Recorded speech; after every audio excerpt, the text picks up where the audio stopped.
பேசனம் நேயர்கள் அனைவருக்கும் அன்பான வணக்கம்.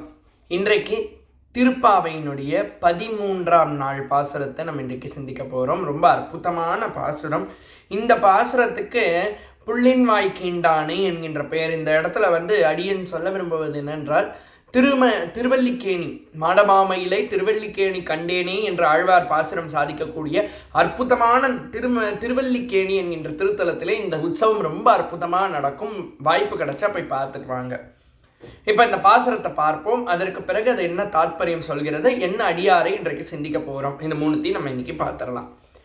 புள்ளின் வாய் கீண்டானே பொல்லாவரக்கனை கிள்ளி களைந்தானே கீர்த்திமை பாடிப்போய் பிள்ளைகள் எல்லாரும் பாவை களம்புக்க வெள்ளி எழுந்து வியாழன் முழங்கிற்று புள்ளும் சிலம்பினகான் போதறிய கண்ணறியாய் குள்ள குளிர குடைந்து நீர் ஆடாதே பள்ளி கிடத்தியோ பாவாய் நீ நன்னால் கள்ளம் தவிர்ந்து கலந்தேலோர் எம்பாவாய். இந்த பாசுரம் ரொம்ப அற்புதமாக எனக்கு ரொம்ப பிடித்த ஒரு பாசுரம். ஏன்னு சொல்லணும்னா, புள்ளின் வாய் கீண்டானே, பகாசுரன் என்கின்ற அரக்கன் பறவையின் வடிவாக வந்தானாம்.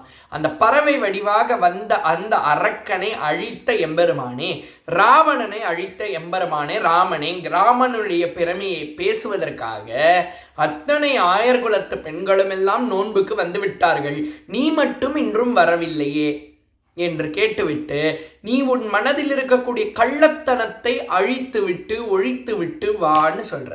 ரொம்ப அற்புதமான ஒரு பாசுரம். அதில் தான் வெள்ளி எழுந்து வியாழன் முறங்கிற்று அப்படின்னு நம்ம சொல்கிறோம்.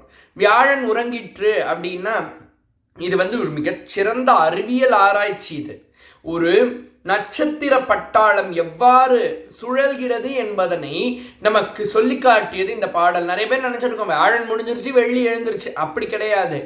இந்த வியாழன் என்று சொல்லப்படக்கூடிய இந்த அந்த லைனுக்கு அர்த்தம் என்ன அப்படின்னு கேட்டிங்கன்னா, உண்மையாகவே பார்த்தீங்கன்னா நட்சத்திரத்தினுடைய ஒரு கட்டமைப்பை பற்றி, கான்ஸ்டலேஷன் அப்படின்னு சொல்லுவாங்க, அந்த கான்ஸ்டலேஷனை பற்றி சொல்லக்கூடியதாக இந்த பாடல் அமைந்திருக்கிறது.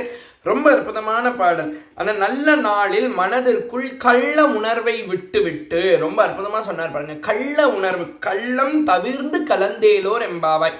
நிறைய பேர் கோவிலுக்கு வர்றதே கள்ளங்கபடமோடு இருக்கிற மனசோட தான். அதனால தான் நிறைய பேருக்கு கோவிலுக்கு சென்றால் கூட நிம்மதி கிடைக்கவில்லை, நிம்மதி இல்லைன்னு சொல்லிட்டு இருக்கோம். ஏன் நிம்மதி இல்லை? நம் மனதிலே கள்ளமான எண்ணங்கள் இருக்கின்றது. நமக்கு தேவையானவற்றை இறைவனிடத்தில் கேட்கலாம், நமக்கு ஆசை இருந்தால் அதை இறைவனிடத்தில் கேட்கலாம், தப்பே கிடையாது. ஏன்னா ஆசையை தவிர்க்க வேண்டும் என்று நினைப்பதே ஒரு பெரிய ஆசை. அதனால ஆசைப்படுறது தப்பு கிடையாதுங்க. ஆனால் ரொம்ப அற்புதமாக நம்ம அந்த கள்ளத்தை தவிர்த்து நல்ல ஆசைகளோடு இறைவனை வழிபடுதல் மிக மிக அவசியம் என்பதற்காகவே இந்த பாசுரத்தை ஆண்டாள் நாச்சியார் நமக்கு அருளி செய்திருக்கிறார். இன்றைக்கு அடியாரை சிந்திக்கிறதை விட ஒரு சின்ன கதை இதுக்கு ஏற்ற மாதிரி நம்ம சிந்திக்க இருக்கிறோம். ஒரு ஆள் இருந்தான். ஒரு ஆள் என்ன பண்ணாரு, அவருக்கு ஜோசியத்தில் ரொம்ப நம்பிக்கை, ரொம்ப கஷ்டமான ஒரு சூழ்நிலையை அனுபவித்து கொண்டிருந்தார். நமக்கு மிகவும் கஷ்டமான ஒரு சூழ்நிலையில் நம்ம இறைவனிடத்தில் போகிறத விட ஜோதிடர்களிடத்தில் அதிகமாக போவோம். ஏன்னா அவர்கள் என்னமோ காலத்தை கணித்து சொல்கிறார்கள் என்று நம்ம நினைக்கிறோம் இல்லையா? இருக்கிறத அவங்க உள்ளபடி சொல்கிறாங்க. அப்போ அவர் என்ன சொன்னார், ராமருக்கு ஒரு பூஜை பண்ணுங்க அப்படின்னார். ராமருக்கு எப்படி பூஜை பண்ணுறார்? ராமர் விக்கிரகத்தை வாங்கி மாலை போடுங்க, ஊதுபத்தி செலுத்துங்க, கற்பூரம் காட்டுங்க, தினம் பழம் பூ வச்சு பூஜை பண்ணுங்க அப்படின்னார். சரின்னு இவரும் பூஜை பண்ணிட்டார். ஒரு வருஷமாக பூஜை பண்ணுறார், 1.5 வருஷமாக பூஜை பண்ணுறார். ஒரு பலனும் அவருக்கு கிடைக்கிற மாதிரி தெரியல. இதை பற்றி அவர் ஒரு நண்பரிடத்தில் உரையாடிக்கிட்டு இருந்தார்.